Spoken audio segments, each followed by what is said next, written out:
జైభీంరావు Bharat party ఆధ్వర్యంలో జాతీయ బాలికల దినోత్సవం వేడుకలు ప్రభుత్వ పాఠశాలలో బాలికలకు పెన్ను ప్యాడ్ నోటు పుస్తకాలను పంపిణీ చేశారు. జాతీయ బాలికల దినోత్సవం పురస్కరించుకుని శనివారం జైభీంరావు భారత్ పార్టీ నాయకులు బాపట్ల పట్టణం చిల్లర Gollapalem special municipal upper primary పాఠశాల నందు బాలికలకు ప్యాడ్ పెన్ను నోటీసులు పంపిణీ చేశారు. బాలికలు విద్యను హక్కుగా పొందడం ద్వారానే కుటుంబం సమాజం సర్వతోముఖాభివృద్ధి చెందుతుందని ఉద్ఘాటించారు. సావిత్రిబాయి పులే, షేక్ ఫాతిమా, రామాబాయి అంబేద్కర్ జీవితాలను బాలికలు ఆదర్శంగా తీసుకోవాలని వారు చూపినటువంటి నాటి విద్యా పోరాటమే నేటి మహిళలకు సామాజిక, ఆర్థిక, రాజకీయ రంగాల్లో ప్రాతినిధ్యం లభించడానికి ప్రధాన కారణమని పేర్కొన్నారు. భారతదేశంలో కానీ ప్రపంచవ్యాప్తంగా బాలికల మీద జరుగుతున్న కొన్ని అత్యాచారాలు 6 సంవత్సరాలని 7 సంవత్సరాల మీద వృద్ధుడు అత్యాచారం చేశాడు. చెప్పాలంటే బ్యాట్ తెచ్చి గుర్తొచ్చి మీకు నేర్పించే ఉంటారు. ఇవన్నీ చెప్పే ఉంటారు. మరి ముఖ్యంగా బాలికల దినోత్సవం యొక్క ఆబ్జెక్ట్ అంటే ఆ ఉద్దేశం ఏంటంటే బాలికలు చిన్న వయసు నుంచే ప్రధానమైన అంశం ఏంటంటే విద్య మీద వాళ్ళని ఫోకస్ పెట్టాలనేదే ఈ బాలికల దినోత్సవం యొక్క సారాంశం. చాలా వాటికి మన రామ్జీ అన్న పర్యటన మన సార్ చెప్పారు విద్య గురించి. మరి గతంలో కూడా విద్య లేదు. ఇప్పుడు చాలా మంది ఏంటంటే మీరు ఎక్కడైనా చూడండి, బ్యాంక్ సెక్టర్ కానీ, ఐఏఎస్ కానీ, ఐపీఎస్ కానీ, ఎస్పీలు కానీ మహిళలే ఉన్నారు ఎక్కువగా. దీని అందరికి కారణం ఏంటి? విద్య. ఈ రోజు నువ్వు పాత బట్టలు వేసుకుని ఉండవచ్చు, కానీ ఆ పాత వస్త్రాలని కొత్తగా మార్చే శక్తి ఏదైనా ఉందంటే అది విద్య మాత్రమే.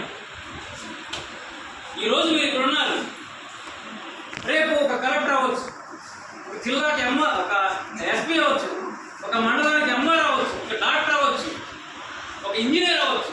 దీనికి అందరికి కారణం ఏంటి? విద్య. ఈ యొక్క బాలికల దినోత్సవంలో ఆబ్జెక్టులో కూడా ప్రధానంగా ఉండే కొటేషన్ ఏంటంటే విద్య మీద మహిళలకి, అంటే ఈ దశ నుంచే విద్య మీద వాళ్ళకి అవగాహన సదస్సులు పెట్టాలి.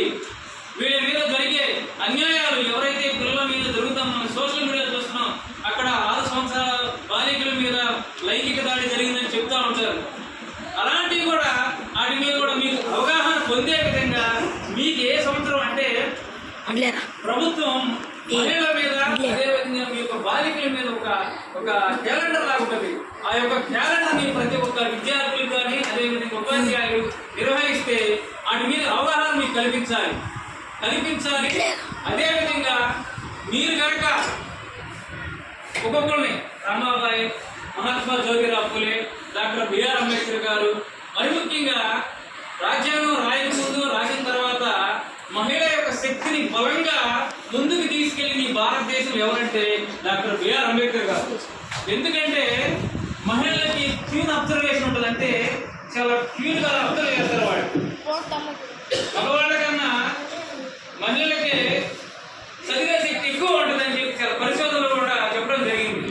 అందుకని మీరు ఈ దశ నుండి ఎవరైతే మీ యొక్క టీచర్స్, మాస్టర్స్ ఉన్నారో వాళ్ళు చెప్పేవి మీరు ఫాలో అవుతే మీరు అత్యున్నతమైన శిఖరాలకి వెళ్తారని చెప్పేసి ఈ యొక్క మహిళా బాలికల దినోత్సవ సందర్భంగా మీ అందరికీ శుభాకాంక్షలు తెలియజేస్తున్నాను. చెప్పినట్టుగా మీరందరూ కూడా మంచి మంచి చదువులు చదువుకుని మన సరోజిని నాయుడు గారు, విజయలక్ష్మి పండిట్ గారు, అదేవిధంగా సావిత్రిబాయి పూలే, షేక్ ఫాతిమా బీవీ గారు